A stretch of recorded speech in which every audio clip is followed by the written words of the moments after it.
வணக்கம் தமிழா.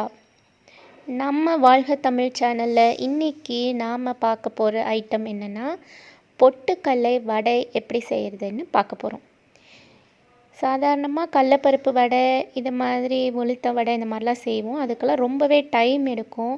அதே மாதிரி கெஸ்ட் யாராவது வந்துட்டாங்கன்னா டக்குன்னு நம்ம செஞ்சு கொடுக்கறதுக்கு இது ரொம்ப ஈஸியாக இருக்கும்.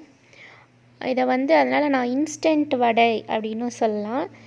ஸோ அதுக்கு முன்னே நம்ம சேனலை லைக் பண்ணிவிடுங்க, சப்ஸ்கிரைப் பண்ணிவிடுங்க, அப்படியே பக்கத்தில் இருக்க பெல் ஐக்கானையும் கிளிக் பண்ணிவிடுங்க. நம்ம வாழ்க தமிழ் சேனலுக்கு உங்கள் அனைவரையும் வரவேற்கிறேன். நான் யூடியூப் சுபா பேசுகிறேன்.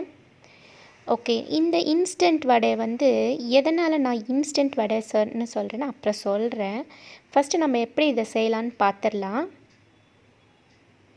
பொட்டுக்கடலை எடுத்துக்கோங்க, ஒரு 200 கிராம். ஓகேவா? அதுக்கப்புறமா சீரகம் ஒரு ஸ்பூன் போட்டுக்கோங்க. காஞ்ச மிளகா ஒரு 5 காஞ்ச மிளகா போட்டுக்கோங்க. ஒரு ஸ்பூன் நீங்கள் சோம்பு போட்டுக்கோங்க. பிங்க் சால்ட்டு, கல் உப்பு போடாதீங்க, வேறு டேபிள் சால்ட்டுனாலும் நீங்கள் போட்டுக்கலாம். கொஞ்சமாக கருவேப்பிலை, கொத்தமல்லி தழை நல்லா கழுவிட்டு அதையும் நீங்கள் இதில் ஆட் பண்ணிக்கோங்க. இதில் பாருங்கள், நான் தண்ணி இன்னும் ஊற்றலை. கொஞ்சமாக தண்ணி ஊற்றி இதுக்கு நீங்கள் அரைச்சிக்கணும்.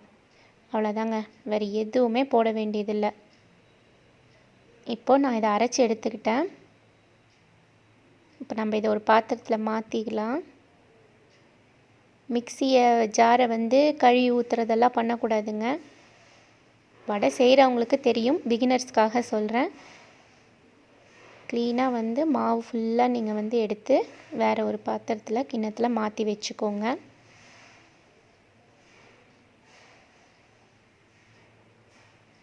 நீங்கள் நான் சொல்கிறேன்னு சொன்ன பாருங்கள், அது என்னென்னா எண்ணெய் காய வச்சுட்டு வடை சட்டியில் எண்ணெய் வச்சுட்டு அதுக்கப்புறமாவே நீங்கள் இந்த ப்ராசஸ் ஸ்டார்ட் பண்ணலாம். ஸோ எண்ணெய் காயறதுக்குள்ளே உங்களுக்கு இந்த வேலை முடிஞ்சிடும். அதுக்கப்புறமா சாப்டு ஆனியன் நல்லா சின்ன சின்னதாக வெங்காயம் கட் பண்ணிவிட்டு போட்டுக்கோங்க. போட்டு நல்லா மிக்ஸ் பண்ணி விட்டுக்கோங்க. வெங்காயம்லாம் நீங்கள் மிக்சியில் போட்டுறாதீங்க, ரொம்ப தண்ணி விட்ட மாதிரி ஆகிடும். அதனால் வெங்காயம் மட்டும் கடைசியாக இதில் நம்ம கலந்துக்கணும். கருவேப்பிலை, கொத்தமல்லிலாம் சின்ன சின்னதாக கட் பண்ணி போட்டால் அதை நம்ம வடை சாப்பிடும்போது அது ஒரு வாய்க்கு அப்பப்போ டிஸ்டர்பன்ஸாக வரும். அதனால் அதையும் சேர்த்து அரைச்சிட்டிங்கன்னா வடை உங்களுக்கு நல்ல க்ரீன் கலரில் வரும். அதனால் பசங்களுக்கும் ரொம்ப பிடிக்கும், சின்ன பசங்களுக்கு. பார்த்திங்களா, இந்த கன்சிஸ்டன்சி எடுத்து மாவு உருட்டினாக்க இந்த மாதிரி வரணும். அதனால் ரொம்ப தண்ணி ஊற்றாமல் நீட்டாக வடை நீங்கள் நல்லா ரவுண்ட் பண்ணி தட்டி இந்த மாதிரி போட்டுக்கணும். ரவுண்ட் பண்ணிக்கோங்க, ஒரு ப்ரெஸ் பண்ணுங்கள், அவ்வளோதான். நல்ல எண்ணெய் காஞ்சதுக்கப்புறம் தாங்க போடணும்.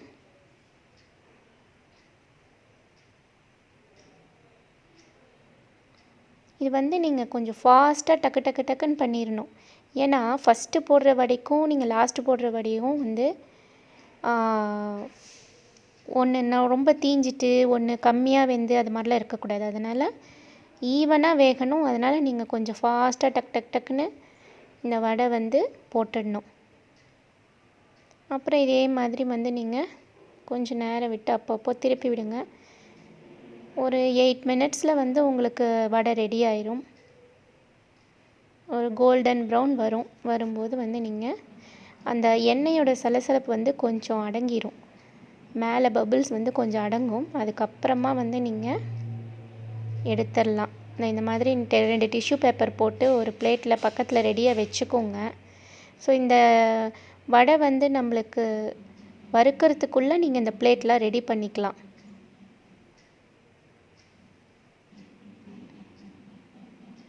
எது வறுத்திங்கனாலுமே ஒரு டிஷ்யூ பேப்பரில் போடுங்க. இப்போ உங்களுக்கு எண்ணெய் அந்த பேப்பரில் இழுத்துக்கும்.